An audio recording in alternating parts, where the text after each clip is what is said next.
అమ్మా భవానీ లోకాల నేలే ఓంకార రూపమమ్మా, తల్లి నీ మహిమల్ని చూపవమ్మా.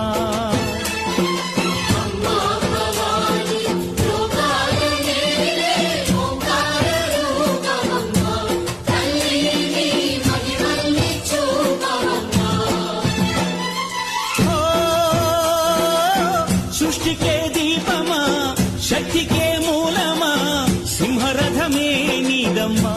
అమ్మ దుర్గమ్మ భక్తులను దీవించుమా.